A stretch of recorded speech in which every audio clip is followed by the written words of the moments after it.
Hello and welcome to the channel. Zach D Productions here, and I'm here for a ranking video for you guys. Now for this ranking, I'll be ranking the studio discography from progressive rock legends Emerson, Lake, and Palmer. Now with this ranking, I'm not going to include live albums, so no pictures of at the exhibition or whatever it's called, and I'm also not going to be including the Emerson, Lake, and Powell album, because, well, a lot of people wouldn't count that as a Emerson, Lake, and Palmer album in their discography, of course, or whatever you want to say about it. So yeah, no live albums, no compilations, and anything like that, EPs, you name it.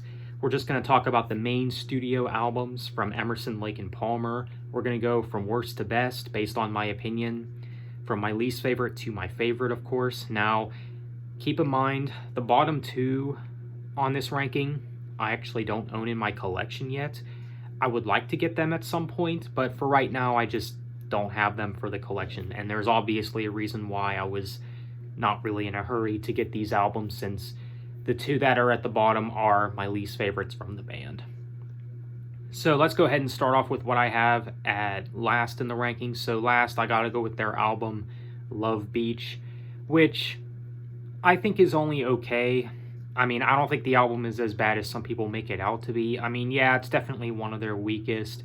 And I know some people like to crap on the album cover as well, because it doesn't really look like a prog band's album cover or whatever. I don't know. Whatever you want to say about it, whatever the complaints you want to make about it, I mean, you name it, of course. But yeah, the album itself, there's a couple decent moments, but for the most part, it is definitely one of their weakest. So following that up, next we got Works Volume 2. This album, again, I think is okay. Obviously, with Works 1 and 2, they're experimenting a little bit, and I definitely prefer the first Works album than the second one, but this one, it's alright. It's not all bad, but it is definitely one of their weakest, I would say.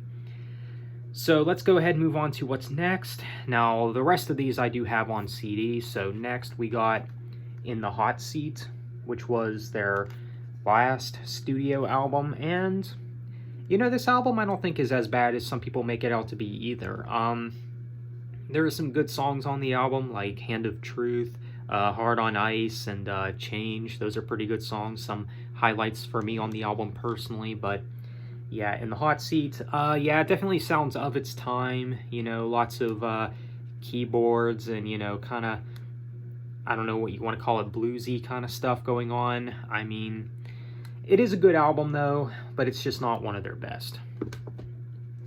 So next, we got their comeback album, Black Moon, and you could say this album is kind of underrated. I think the album is slightly underrated. I mean, of course, you got the iconic title track on here, which is a great song. I mean, there is a few other good songs on the album, but again, it's just not one of their strongest. But it is a pretty solid comeback album for Emerson, Lake, and Palmer.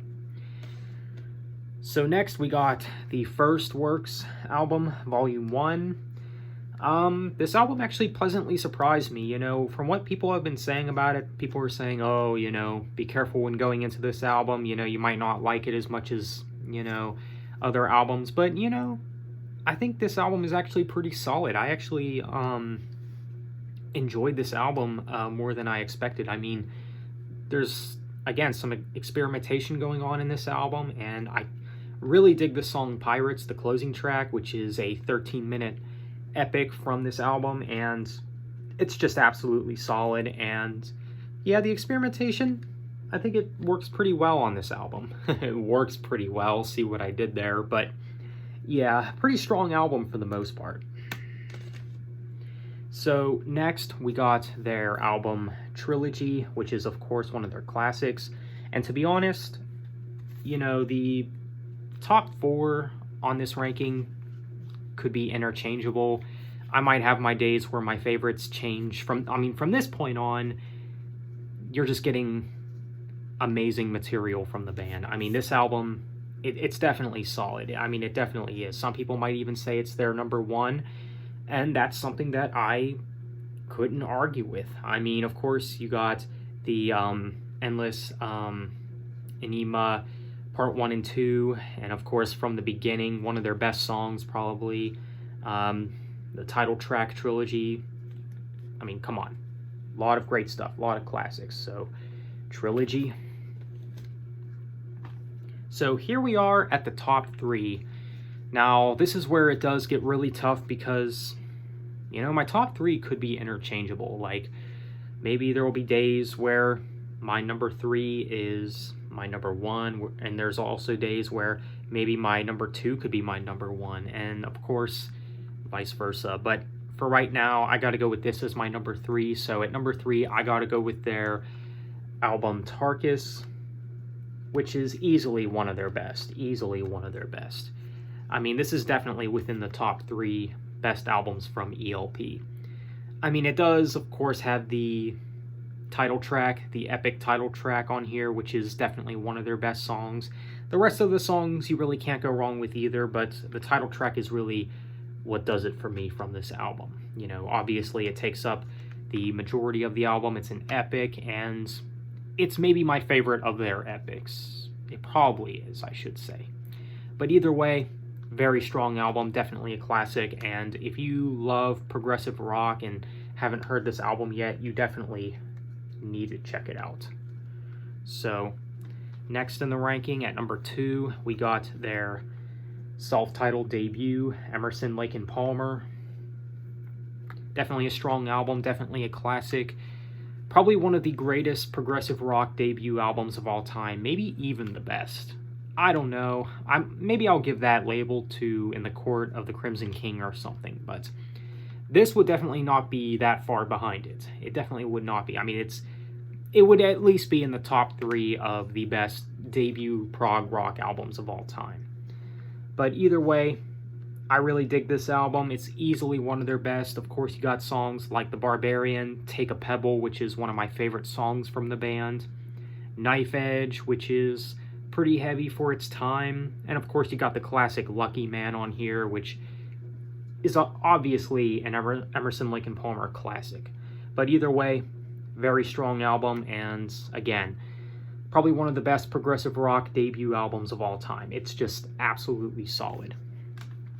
Now at number 1, I'm sure a lot of you know what number 1 is at this point, and it is, of course, Brain Salad Surgery.